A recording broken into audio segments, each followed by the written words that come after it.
Salut à tous, j'espère que vous allez tous très bien. On se retrouve pour un nouvel épisode d'ActuOM. Vous l'aurez compris au titre, on parlera de Villas-Boas, bien sûr, qui a décidé de rester au club. On parlera des raisons qui l'ont poussé à rester. On fera un point sur le mercato. On parlera du recrutement des nouveaux dirigeants. On va voir tout ça plus en détail dans cette vidéo. N'hésitez pas à nous suivre sur Twitter et Instagram, à vous abonner avec la cloche des notifs pour suivre l'actu de l'OM avec nous, à mettre un petit pouce bleu et à réagir dans les commentaires aux infos de cette vidéo pour qu'on puisse en discuter ensemble. Petite question pour vous avant de commencer cette vidéo, êtes-vous satisfait qu'André Villas-Boas reste à l'OM la saison prochaine? On vous attend dans les commentaires les amis, même si je pense que globalement la réponse devrait être positive quand même. On va entrer directement dans le vif du sujet en parlant d'Alvaro, puisqu'on évoquait dans l'épisode précédent qu'Alvaro était dans l'incertitude concernant son avenir. L'OM devait donc négocier avec Villarreal puisque l'option d'achat n'avait pas pu être levée étant donné que la saison n'était pas allée jusqu'au bout, juste un problème juridique à ce niveau-là. Le président Hérault a confirmé lui-même lors d'un entretien pour l'agence France Presse qu'Alvaro sera bel et bien olympien la saison prochaine. D'après la Provence, le transfert se situerait entre 4 et 5 millions d'euros pour un contrat qui ira jusqu'en juin 2023. Au rang des arrivées, on a entendu à nouveau parler du dossier Chidera Edjouké, l'ailier gauche nigérian qui évolue du côté d'Heerenveen aux Pays-Bas. Il y avait déjà eu cette rumeur au mois de mars qui parlait d'une approche de l'OM, mais l'agent d'Edjouké avait formellement démenti ses contacts. Score Nigeria indique aujourd'hui que l'OM s'intéresse bel et bien aux joueurs et serait prêt à formuler une offre de 10 millions d'euros. Affaire à suivre, mais pour le moment les finances de l'OM ne sont pas au beau fixe, vous vous en doutez. Concernant le retour de la Ligue 1 pour la saison prochaine, on a désormais une date qui a été déterminée ces derniers jours lors du conseil d'administration de la LFP, qui a donc décidé que la prochaine saison de Ligue 1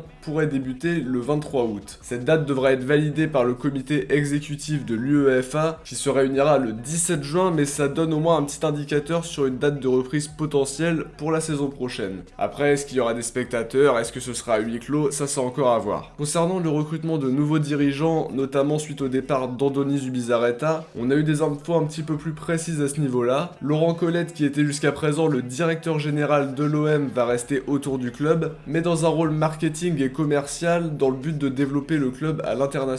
Hérault compte recruter ce qu'on appelle un Head of Football, quelqu'un qui sera spécialiste du monde du football, compétent pour les transactions, compétent pour la formation et qui sera relativement proche de l'entraîneur, pas seulement un directeur sportif classique. Alors ce sera pas le seul recrutement puisqu'il précise dans son annonce LinkedIn qu'il compte recruter un Head of Business qui s'occupera de toutes les fonctions du club hors football, l'objectif étant d'après lui un lien étroit entre le Head of Football et le Head of Business. L'objectif sera aussi d'avoir un coach qui ne soit pas omniprésent dans les dossiers du mercato. C'est pas pour autant qu'il doit pas avoir son mot à dire, mais on se rappelle du dossier Strootman par exemple, qui était un souhait de Rudy Garcia et qui ne s'est pas avéré payant pour le moment, même si c'est payant dans le sens plutôt coûteux on va dire. Le Head of Football sera aussi chargé de respecter le budget, de respecter les contraintes du fair play financier, donc ce sera vraiment mieux sans doute pour les finances en espérant que le sportif soit quand même bien mis au centre du projet. Il précise également les ambitions du projet, atteindre à nouveau le top 20 européen. Il évoque le fait qu'il se soit rendu aussi auprès de plusieurs grands clubs européens comme le Barça, City, la Juventus, le Bayern ou le Real pour observer leur fonctionnement et en tirer des bonnes idées pour développer l'OM. Sur la rumeur qui mène à Mbaye Niang, le joueur a pu se prononcer pour le Canal Football Club et encore une fois il a fait un appel du pied à l'OM en évoquant qu'il n'y a certes rien de très concret pour le moment, mais les discussions sont réelles. Il aime le club, ses supporters et l'histoire du club,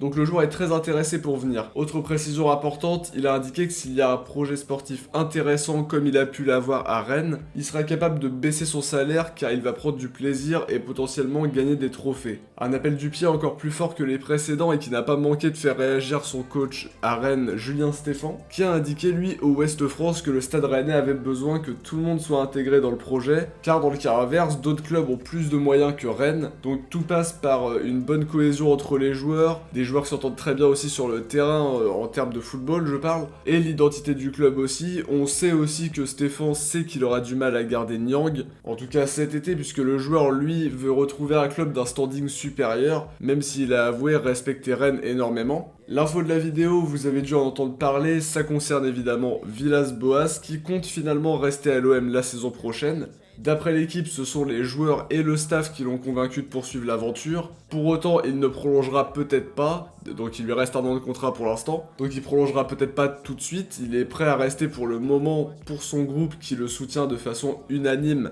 et qui l'ont convaincu de rester. Il y a eu aussi des discussions entre AVB et McCourt, la confiance de l'américain a aussi joué un rôle dans la volonté de Villas-Boas de rester la saison prochaine. Concernant le recrutement du Head of Football et du Head of Business, le coach portugais sera consulté également, mais lui préfère se concentrer sur le terrain et ne pas trop interférer dans ces affaires-là. En tout cas, on peut imaginer que Villas-Boas a obtenu certaines garanties, lui qui est pourtant capable de partir sans faire d'histoire s'il sent que le projet ne tient plus debout. On sait qu'il y a eu aussi un entretien hier entre Hero et Villas-Boas, une discussion franche et directe comme l'indique RMC Sport. Hero en a profité pour rappeler à son entraîneur que ce ne sont pas les soldes à l'OM, tous les joueurs ne sont pas à vendre. Du côté d'AVB, lui veut renforcer son effectif, même à moindre frais, recruter des joueurs libres, des prêts avec option d'achat, ou des joueurs qui sont très peu chers mais qui sont prometteurs. Il a déjà contacté lui des joueurs pour leur faire part de son projet à l'OM et tenter de les convaincre de signer. On verra bien ce que ça va donner avec le recrutement notamment du Head of Football, ce qui nous intéresse plus sur l'aspect sportif en tout cas, pour voir de quoi va être fait le mercato d'été. En tout cas, c'est déjà la fin de cette vidéo, j'espère qu'elle vous a plu. Si c'est le cas, dites-le nous dans les commentaires, ça nous fait toujours très plaisir de voir vos messages d'encouragement. On se retrouve très vite pour une prochaine vidéo. Ciao, portez-vous bien